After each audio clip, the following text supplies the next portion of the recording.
제가 지난 작년 11월에 그 다이소에 가갖고 화분 2개를 샀어요.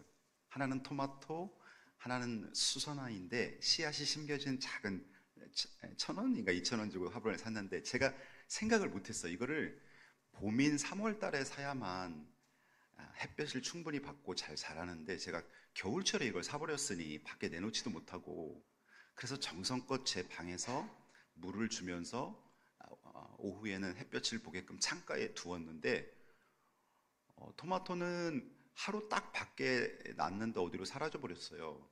너무 가벼워서 날아가 버렸어요.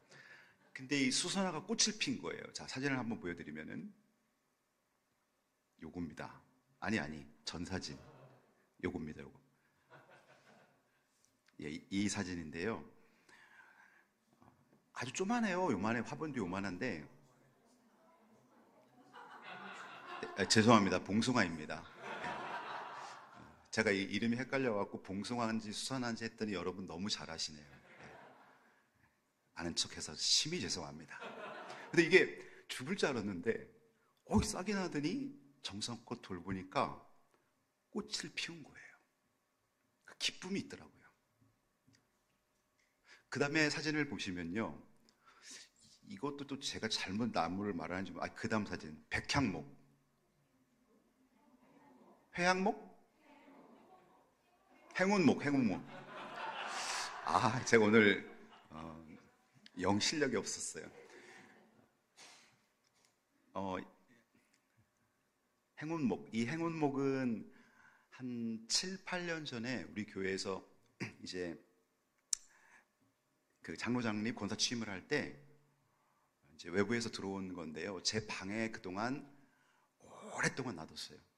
그러다가 제가 몇 개월 전에 이거를 2층 로비에다 밖에 내놨단 말이에요. 내놨는데 꽃을 피운 거예요.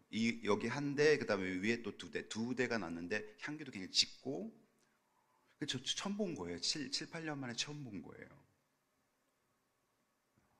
여기서 제가 느낀 게 뭐냐면은, 건강한 뿌리에 줄기가 붙어 있으면 때가 되면 열매가 나는구나. 우리가 예수님이라는 그 뿌리에 잘 붙어 있으면 우리에게서 반드시 하나님이 기뻐하신 열매가 나오게 되어 있습니다. 그 다음 사진을 보면 선인장인데요. 예쁘죠? 꽃몽우리가 막 올라오잖아요. 요거는 제가 키운 게 아니라 너무 예뻐서 산 겁니다. 저도 이제 50대 중반이 되니까 왜 이런 화초가 좋아지는지 모르겠어요. 저 한 번도, 제가 30대 전에는 꽃이라던가 이런 거 보고 이렇게 막 눈길을 주고 그런 적이 없거든요. 지금 그렇게 예뻐요. 이걸 보면서 주인이 너무 사랑스럽고 예쁘잖아요. 우리가 하나님께서 우리를 만드시고 찬양받기 위해서 만드신다 그랬는데, 우리가 정말 삶 속에서 하나님을 진심으로 찬양하고 우리 삶이 찬양이 되고 감사가 되고 우리가 전도의 열매를 맺고 예배의 열매를 맺을 때 하나님이 얼마나 기뻐하실까, 이것을 이런 화분과 꽃을 통해서 제가 느끼게 되었습니다. 여러분, 여름이란 말이 왜 여름인 줄 아세요? 그 어원을 찾아보니까 열매를 열다라는 뜻이 있는 거예요. 그 열다에서 명사형으로 여름이 된 거예요. 봄에는 씨를 뿌리잖아요. 씨를 심잖아요. 이게 이제 3개월 정도 지나면서 여름에는 열매가 열리는 거예요. 그래서 여름은 열매가 열리는 달인 거예요. 저는 6, 7, 8, 요 3개월을 여름의 달이라고 그러는데, 이 3개월 동안 여러분 가정과 여러분 전도의 대상자들도 마찬가지고 여러분 삶에 하나님 기뻐하신 열매가 많이 열리길 주님의 이름으로 축복합니다. 예수님께서는 오늘 본문에서 자신을 참 포도나무, 우리를 가지에 비유하시며 열매를 많이 맺으라고 하셨습니다. 우리가 어떤 열매를 맺는 것이 하나님이 기뻐하시는 것인가, 3가지 영역에서 살펴봅니다. 먼저는 신앙의 열매를 맺어야 됩니다. 5절 말씀을 보니까 나는 포도나무요 너희는 가지니 그가 내 안에 내가 그 안에 거하면 열매를 많이 맺나니. 열매를 맺는 방법이 엄청 어려울 것 같죠? 여러분 잘 생각해 보십시오. 제가 화분을 하나, 씨가 심겨져 있는 화분을 하나 사왔어요. 그리고 기다렸어요. 싹이 나오더니 열매를 맺어요. 시간이 지나니까 열매가 맺어요. 근데 조건이 하나 있습니다. 포도나무에 가지가 붙어 있어야 됩니다. 여러분이 예수님을 영접하지 않고 교회 다니면요, 10년, 20년 지나도 하나님이 기뻐하시는 열매는 없어요. 옛날 생각, 옛날 습관에만 젖어서 살게 돼 있어요. 근데 어느 날 내 삶을 회개하고 죄를 회개하고 철저하게 십자가 아래에 내 죄를 뉘우치면서 예수님을 나의 구주로 영접하게 될 때 예수님이 내 안에 들어오십니다. 그리고 내 안에 생명의 뿌리를 내리십니다. 그리고 나와 기도를 통해 교제하고요, 성경을 읽을 때 예수님이 여러분과 교제하고 계신 거예요. 예수님은 말씀으로 우리 안에 들어오셔갖고 내 인격을 변화시키는 거예요. 그는 포도나무요 나는 가시니. 그 시간이 되면 포도가 맺히는 거예요. 예수님이 내 안에 들어오셔서 나의 주인이 되시면 시간이 되면서 주인이 기뻐하시는 삶의 습관으로 가득 차게 되고요, 주인이 기뻐하시는 열매가 여러분에게 맺히게 돼요. 나는 왜 전도가 안 되지? 너무 걱정하지 마세요. 여러분이 주님과 친해지면 어느 날 전도 열매가 맺혀 있는 거예요. 왜 그러냐면은 예수님하고 친밀하고 예수님하고 긴밀하게 붙어 있으면 여러분이 하는 대화에서, 옛날에는 하루에 한마디도 예수님에 대해서 얘기 안 했는데 요즘에는 친구들만 만나면 세상에 그 어떤 화제를 갖고 대화를 하더라도 예수님의 얘기가 나오는 거예요. 내가 만난 예수님, 주님이 나의 기도에 응답해 주신 간증, 이런 것들이 나오는 거예요. 여러분의 삶 속에서 예수님에 대해 간증하지 못한다는 건 예수님에게 붙어있지 못한 거예요. 붙어있으면 진액을 빨아먹게 돼 있어요. 여러분 화분에 물을 한 달 정도 안 주면요, 죽거나 아니면 완전히 잎이 다 쭉 쳐져 있어요. 그런데 물을 몇 번 충만하게 주고 나면 1시간 만에 잎이 아주 왕성하게 살아납니다. 바로 붙어있기 때문에 그런 거예요. 붙어있어야 됩니다. 신앙의 열매는 붙어있음에서 시작됩니다. 오늘 여러분의 신앙을 한번 점검해 보세요. 나는 예수님을 영접해서 예수님을 나의 마음의 주인으로 모시고 있는가? 그럼 여러분 붙어 있습니다. 그럼 여러분 반드시 열매 맺습니다. 여러분의 삶에 하나님이 싫어하는 것들은 하나하나 떨어져 나가기 시작합니다. 근데 붙어 있지 않으면 절대 떨어져 나가질 않아요. 여러분이 세상의 그 무언가에 붙어 있는 거예요. 예수님께 붙어 있어야 됩니다. 예수님에 붙어 있기 위해서는 예수님을 진심으로 주인으로 영접해야 돼요. 제가 아무리 얘기해도 어느 날 이 말씀이 내 마음을 탁 찌르고 들어올 때가 있어요. 그때 예수님이 여러분 마음의 주인이 되시는 거예요. 주인은 누굽니까? 주인이 빌려 맡긴 것을 요청하면 줘야 되는 거예요. 여러분의 시간 여러분 마음대로 쓰는 것이 아니라 예수님이 주인이라면 너 나를 예배해 하면 예배해야 되는 거예요. 너 나를 위해 감사하며 살아. 그러면 불평 원망 신세한탄 다 묻고 감사하며 살아야 되는 거예요. 너 나를 위해 선교에 동참해.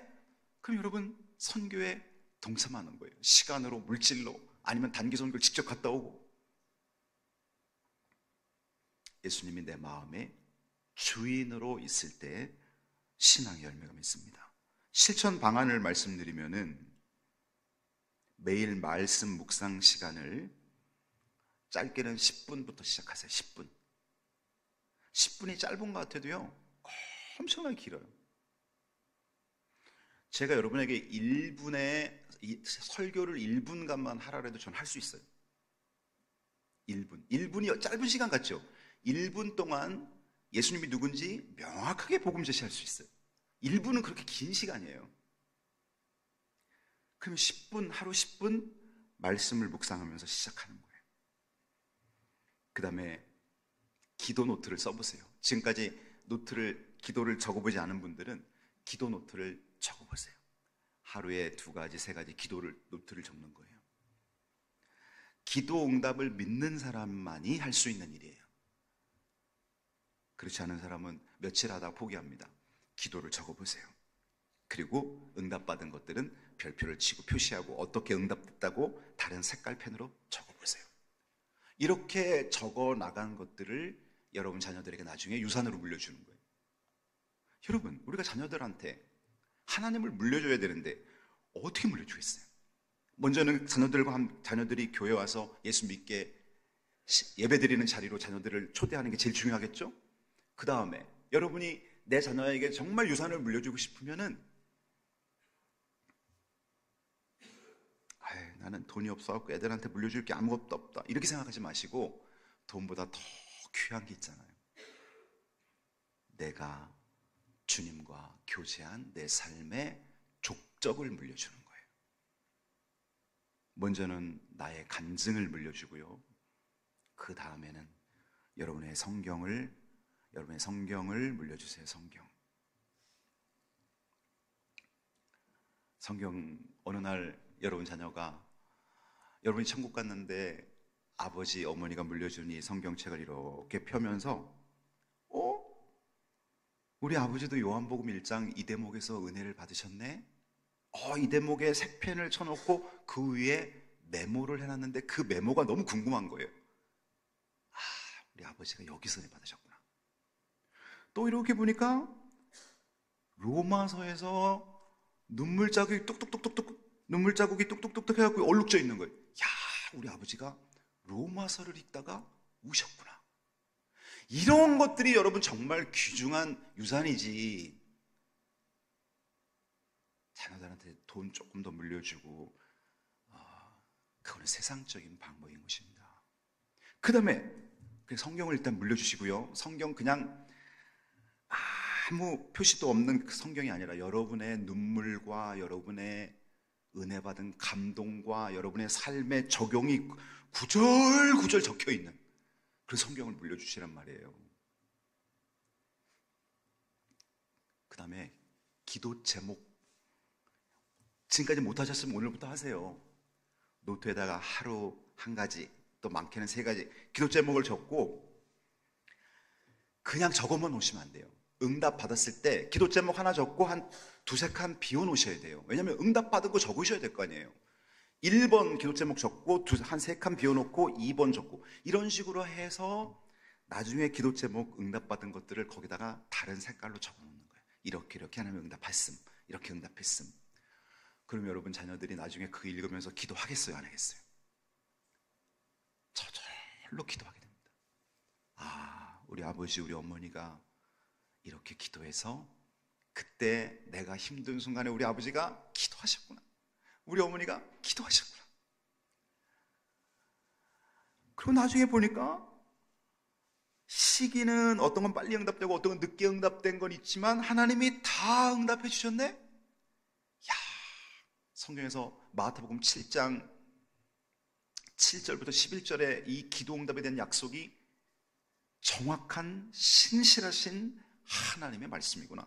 구하라 그럼 너희가 주실 것이요, 찾으라 그럼 찾을 것이요, 두드리라 그럼 너희가 열릴 것이니 구하는 자마다 얻을 것이요, 찾는 자에게 찾을 것이요, 두드리는 자에게 열릴지니라. 너희가 악한 자라도 자식에게 좋은 것을 줄 알거든 하물며 하늘에 계신 너희 아버지께서 구하는 자에게 좋은 것을 주시지 아니하겠느냐 라는 이 말씀이 살아있는 말씀이구나. 그리고 기도하는 거지요. 신앙의 열매를 맺는 이 여름 되기를 주님의 이름 축복합니다.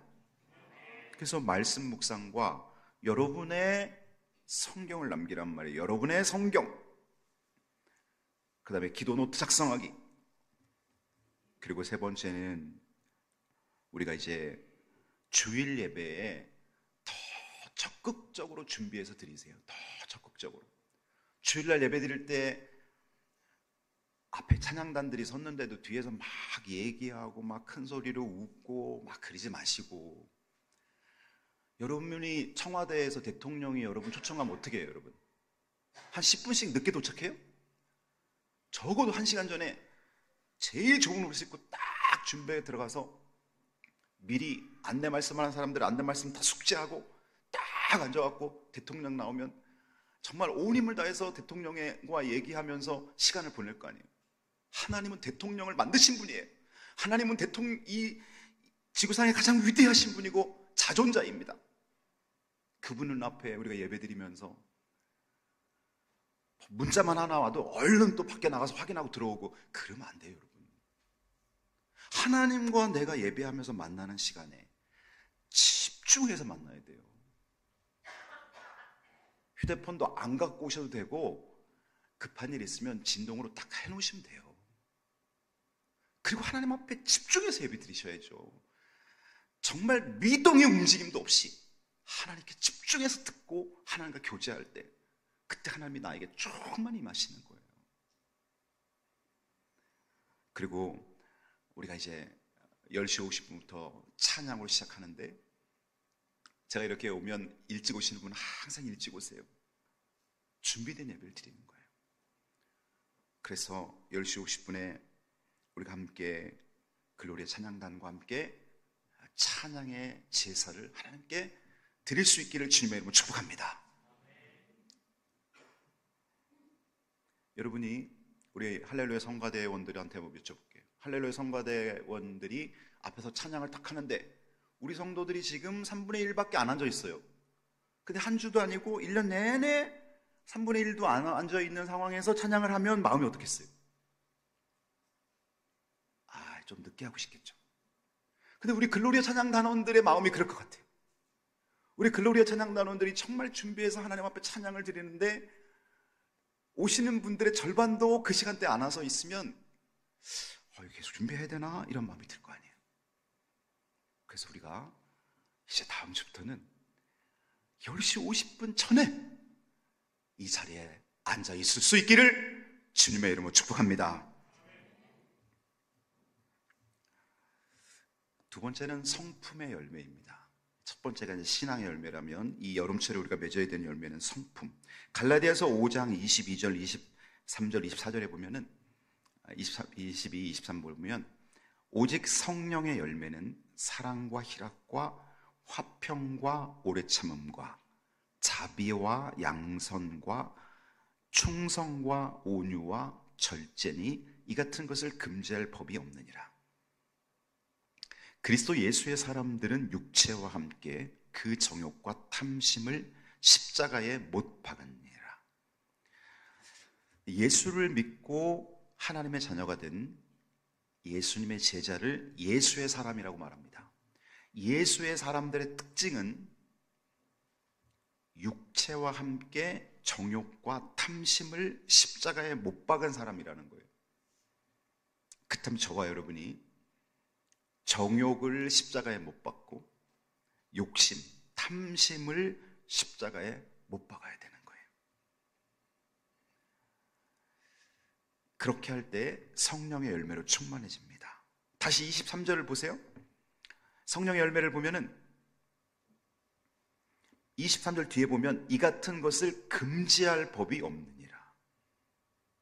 다시 말하면 성령이 내 안에 충만히 거하게 되면은 이 9가지 열매가 맺히게 되는데 세상의 그 어떤 법도 이거를 막을 수 없다는 거예요.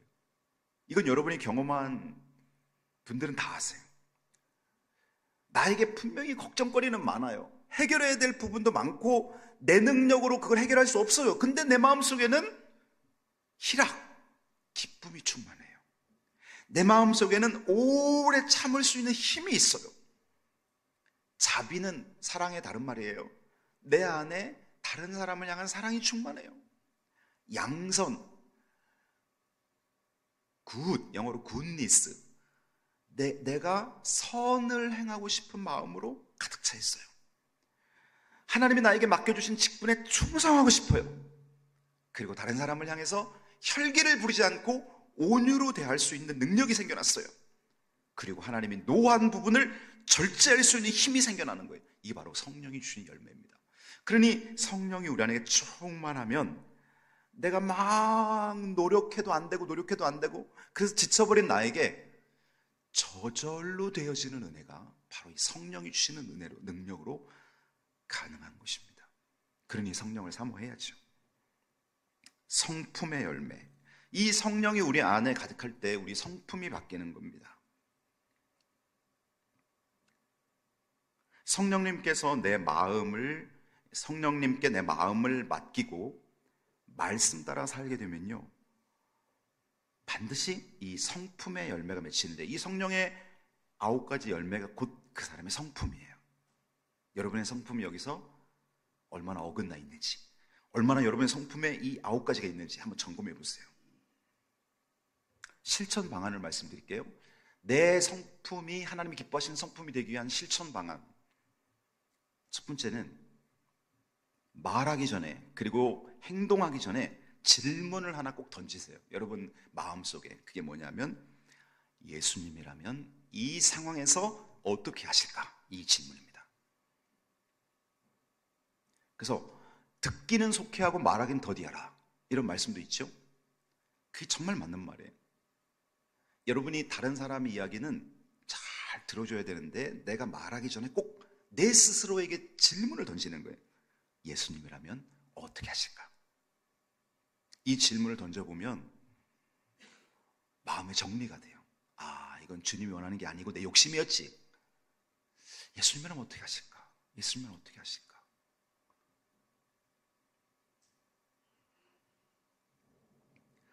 이게 답입니다.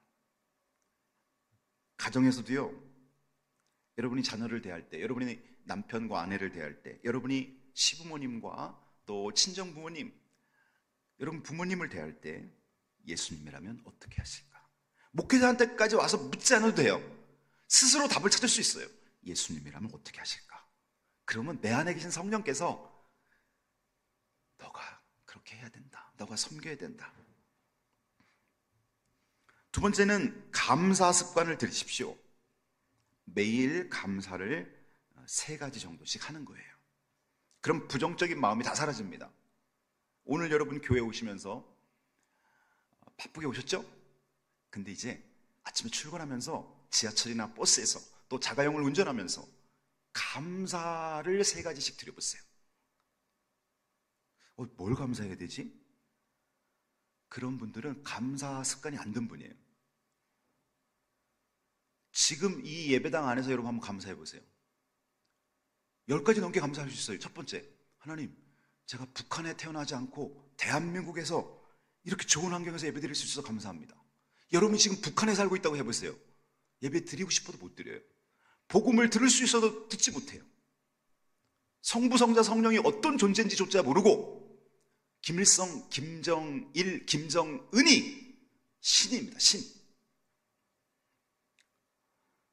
여러분 또 어떤 감사 드릴 수 있어요?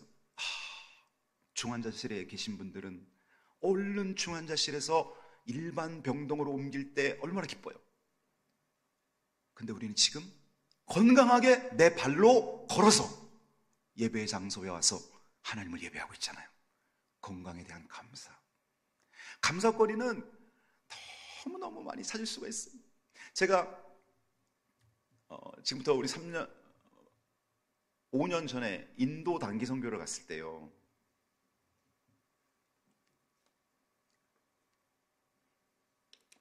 인도 단기 선교를 갔는데, 전 세계에서 매연이 제일 심각한 나라 중에 하나가 인도지 않습니까? 우리가 그냥 마스크가 아니라 공업용 마스크를 가져갔어요. 마스크 앞에 이렇게 둥그렇게 뭐가 튀어나와갖고 글로 이렇게 걸러내는 공업용 마스크를 갖고 갔는데, 아침부터 자욱하게 그 매연이라고 그러면 미세먼지가 자욱하게 껴있는 거예요. 우리나라보다 훨씬 심각해요. 근데 이게 한 12시 점심 먹을 때 되니까 이제 조금씩 사라지더라고요. 이런 데서 어떻게 살 수가 있을까? 마지막 날 목요일이군요. 타지말이라는 곳으로 이동할 때가 있는데, 저는 그런 거 처음 봤어요. 미세먼지가 눈처럼 가득해서 운전을 못하겠어요. 그 운전수가 앞에 10m 앞이 보이질 않아요. 그런데 숨 쉬고 살아야 돼요. 그렇다면 여러분, 우리가 이렇게 맑은 공기에서 예배 드릴 수 있는 것만 감사해요. 코로나 시절에는 모이지 못해갖고 여러분 집에서 대면 예배 드리다가 우리가 이렇게 대면 모여서 얼굴 보면서 예배 드리니 얼마나 감사해요. 감사거리는 너무너무 많은 거예요. 단 나에게 감사를 포착할 수 있는 센서가 죽어 있는 거예요. 불평과 원망의 센서는 너무나 발달돼 있고 감사의 센서는 죽어 있는 거예요. 근데 이건 우리 그리스도인들은 반대가 돼야 됩니다. 감사의 센서는 아주 발달돼 있고 불평과 원망 센서는 없는 거예요. 그럼 얼마나 행복하겠어요. 여러분들이 그렇게 되시길 주님의 이름으로 축복합니다.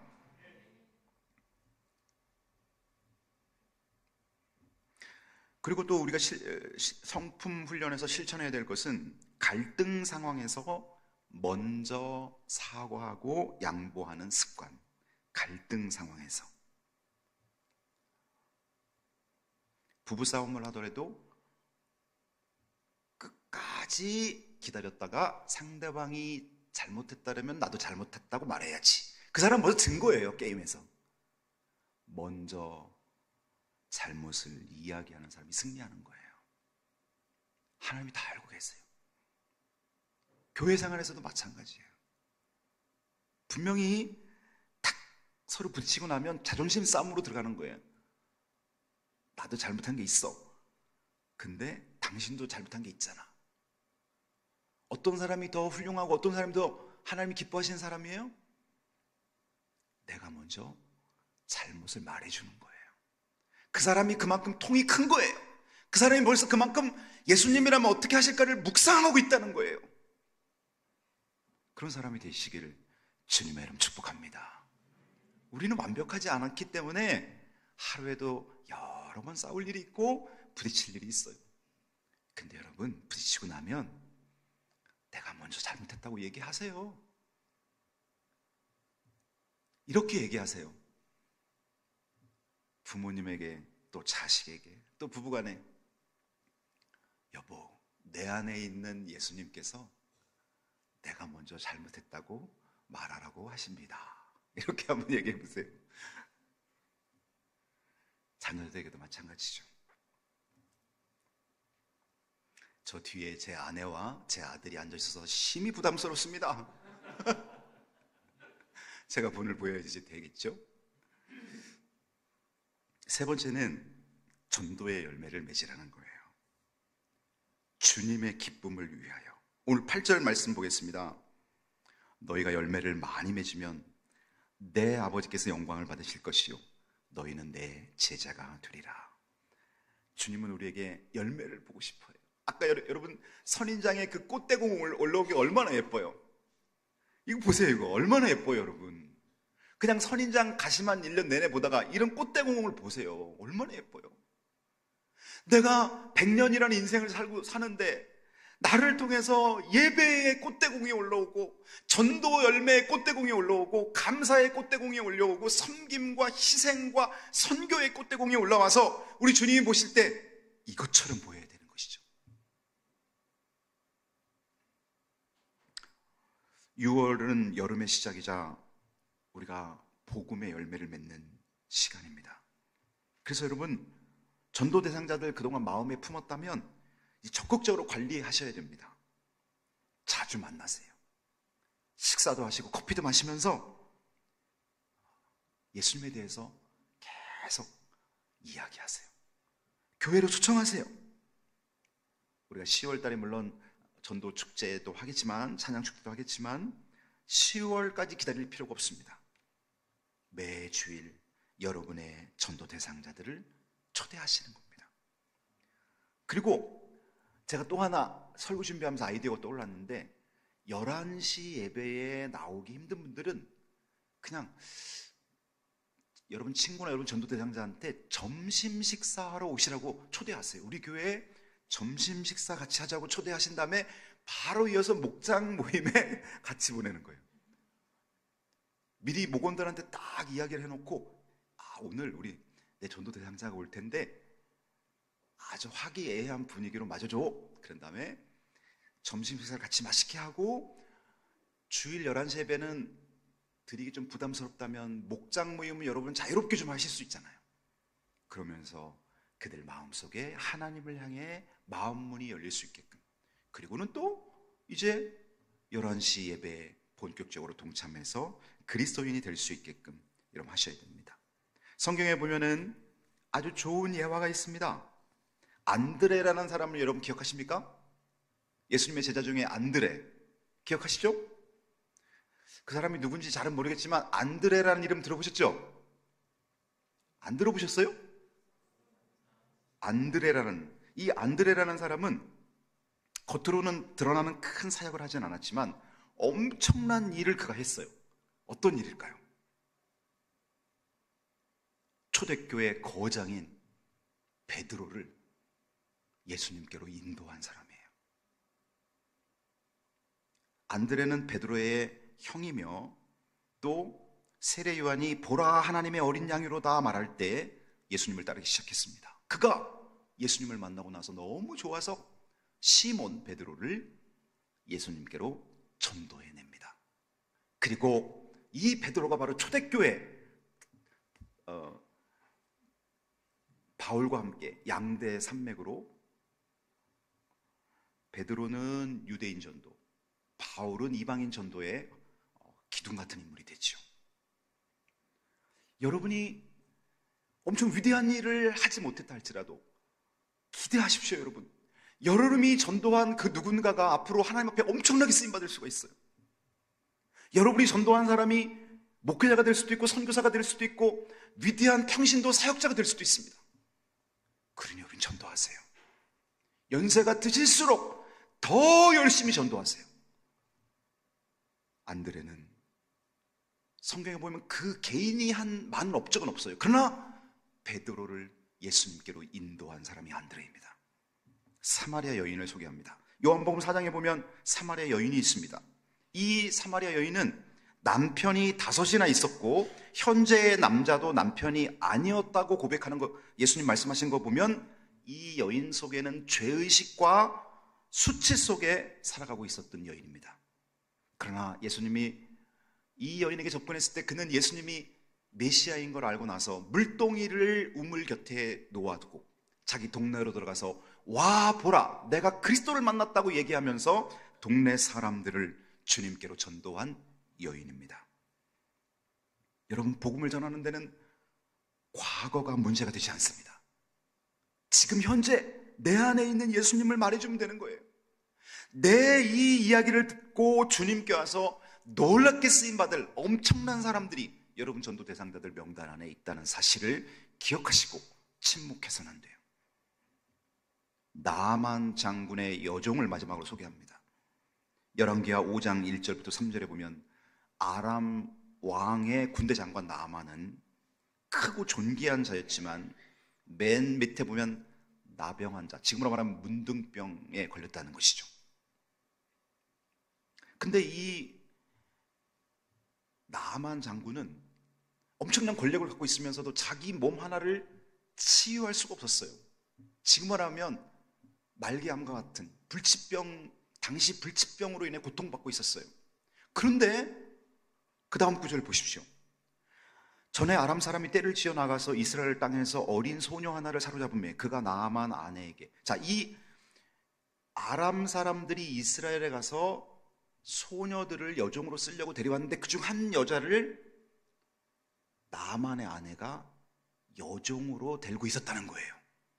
3절, 근데 이 여종이 자기 주인이 나병 환자, 문둥병에 걸린 걸 알고 자기가 믿는 여호와 하나님을 소개합니다.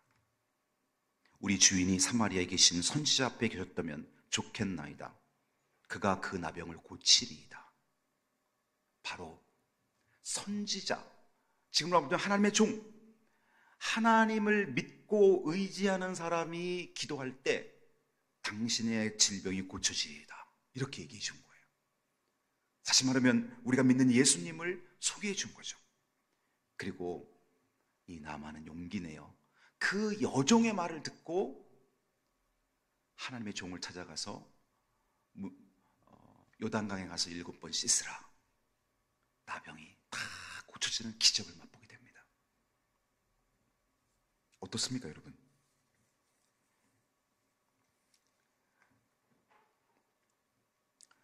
우리가 하나님이 하시는 이 놀라운 일, 이것은 바로 내가 얼마나 믿음으로 하나님께 나아가느냐에 달려 있습니다.